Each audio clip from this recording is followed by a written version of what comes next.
On today's episode, scary seed germinating directions.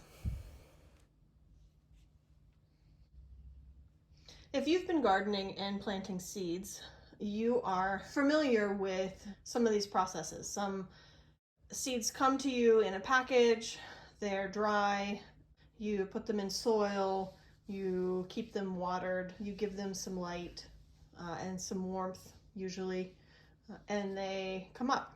You can do it in soil indoors, or you can direct sow into the ground outside. Those are things that we are used to. Most cultivated plants that you get, your vegetables, your annual flowers, even common perennials, the process of getting the seed and germinating the seed and growing the seed is a little bit more streamlined because we tend to like to make things easier as we use the thing. So that is what happens most often with cultivated plants. When you shift to plants that are native plants, locally native for me are plants that have a pretty good winter. I'm in the Northeast United States. We get a pretty decent winter. So if I get seeds for local, non-cultivated native plants, they often have some sort of complicated dormancy or complicated set of steps that I have to take. And it could seem daunting or not. So I thought I would take you through some of that. Most of the seeds that you encounter, including native ones, the seeds are dry. They come to you dry in the package. You don't need to do anything with them until you're ready to use them. Some seeds do not want to dry out though, so you will encounter some that need refrigeration. Some seeds, they don't mind drying. Some seeds actually are required that they be dry before they will germinate. They need that process. And other seeds must be fresh. Either you plant them fresh in the ground and wait for nature to do its thing, or you keep them, quote, fresh by keeping them a little bit moist and in the refrigerator. So you don't let them dry out. Some seeds have a protective exterior. This exterior on the seed ensures the right conditions for germination. So if it's a seed that's going to get dropped by the plant and then has to go through a long winter, the seed does not want to germinate before the cold is over. It takes a hard shell approach so that it can survive the winter and then germinate when it's warm enough, when the freezing is over.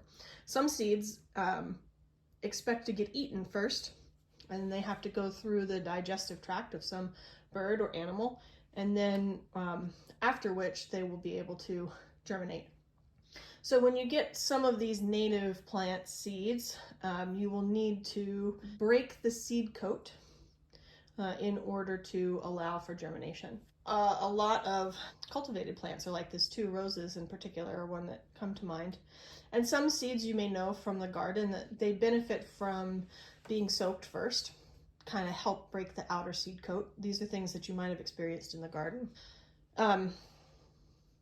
Many of them you just need to use a little sandpaper to scarify, or just to abrade the seed coat a little bit. And that's all that's needed. You might need to nick it a little bit with a file or a knife or a small scissor. Those are fine. Some just need you to water soak them. Usually seeds will come with directions. I found a lot of information on the internet for the ones that were a little bit more complicated. Sometimes a water soak needs boiling water. You need the heat of that. Some seeds actually need to be burned first. Typically, you don't encounter these very much in seeds that you would buy somewhere. But if you are collecting seeds from the wild, you might encounter that at some point. Often the boiling water can take place of a burn. They just need the heat more than the actual charring, but that may depend on your particular seed. Most of the seeds that you'll encounter, the native seeds, need a freeze-thaw cycle, and the contrast between going back and forth between freezing and thawing will help break the seed coat and allow it to germinate. Kind of the way frost heaves happen on the streets. So sometimes you have to do something a little bit extra to the seed before you put it in soil. All right, let's move those. So, special seed conditions aside, many native plant seeds need a period of stratification. On a rare occasion, they need a dry stratification where you don't moisten them. I have encountered that before. Most of the time, you're looking at moist stratification. So the seeds that come in the packet to you are dry. If it's a dry seed, you need to then moisten it and take it through a period of cold for a cold stratification. So that would be as if the plant dropped it outside and it sat in the dirt over winter. It would get moistened by the rain and the snow, and it would freeze and thaw. And then once the winter began to warm up, it would signal to the seed to germinate. So that is what cold stratification is. Putting your seed outside and letting winter do its thing. So that's what you would do if you were just direct sowing seeds in the fall, waiting for them to germinate in the spring. Or you can do it inside in an artificial manner where you mix the seeds with a little bit of water and some sort of medium, sand or cocoa coir or vermiculite, and then you put them in the refrigerator for a certain amount of time and take them back out again when the time is up. Winter sowing, when I do winter sowing, it is sort of an in-between. I'm putting seeds in dirt and putting them outside in sort of what is like a tiny protective greenhouse. They go through the normal winter outdoors and germinate when the time is right for them. The difference between this and just direct sowing it in the ground is that I am protecting the seed from getting eaten or washed away. I am giving it a bit of a greenhouse so that it is protected a little bit from the drying winds. It does provide it some shelter and a little extra warmth in the early spring. So it's managed winter, I would call it. Okay, so that's cold stratification. That's like putting a seed through one winter, either outdoors or in the refrigerator. Some seeds need a warm then cold cycle. So that's as if a plant dropped its seeds in the summer. It needs to go through that period of summer warmth, and then it needs to go through a full winter. Then it will germinate. If you direct sow these outdoors, you would need to sow them in the spring or summer and wait for them to germinate the following spring.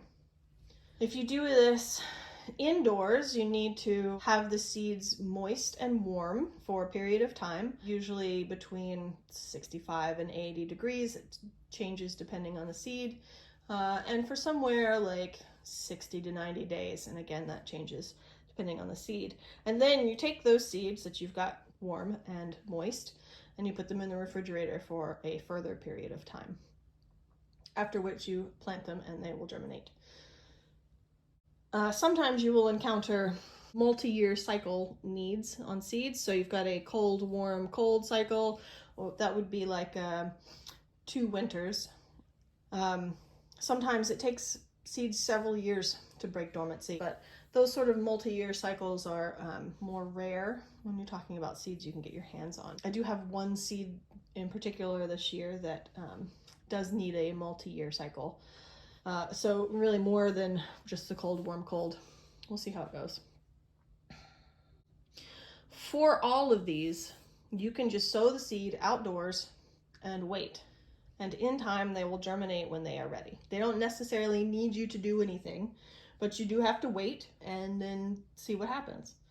On all of these, you can do them artificially, indoors, using some sort of warm spot in your house and or your refrigerator. that works well, and you can do some combination of both. I have a couple that I'm going to do a warm stratification first, and then I'm going to put them outside for winter sowing, outside in containers. In your seed instructions, you're going to have some amount of days. So it might say C60, which means you need to cold stratify it for 60 days for it then to be able to germinate. Sometimes you'll see that in a matter of weeks. Sometimes it'll say 6 weeks. 6 weeks in the refrigerator, and then you can plant it. So those are a couple of things that can occur, you might encounter. Okay. So once all of those pre-treatments are done, in order to get your seed to germinate after the pre-treatments, and this goes for seeds that don't require pre-treatment at all as well. So when it's ready to germinate, it will need the right temperature, the right amount of light, the right amount of moisture, and some oxygen. So your tomatoes and peppers aren't going to germinate until it is a warmer temperature. Onions and leeks and brassicas will germinate at a lower temperature. So this is important if you are winter sowing broccoli and tomatoes this year outside. Your broccoli will germinate when it's time, when the temperatures are right for the broccoli, which will be probably in early spring. Your tomatoes will continue to sit in the soil and do nothing until it is warm enough for them to germinate. So that might be mid-spring or late spring, depending on how warm it is. So you may end up with containers of soil with seeds in them that do nothing for a little while, and you just have to wait. If you are germinating them indoors, you can artificially make something warmer or colder. Okay, it needs a certain amount of light. Small seeds, typically, the really tiny ones, just need to be sown on the surface of the soil. They need light to germinate. Some seeds specifically will say they absolutely need light. They won't germinate if they don't have enough light. So you need to provide that. Some seeds need to push through soil in order to remove their seed coat. So you want them buried a little deeper. And they don't mind if they don't have a lot of light to germinate, so that's fine. Moisture, you need not too wet, not too dry. You don't want it soggy, but you don't want it to be bone dry either.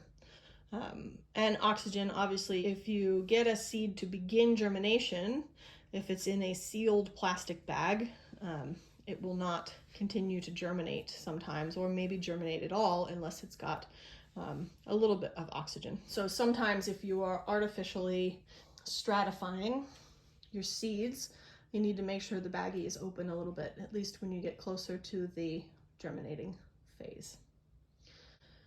Anyway, I hope that this helps clear it up. I am going to do some more videos where you actually see all of this done, but this gives you a bit of a primer. Look for those, and as always, thanks for watching.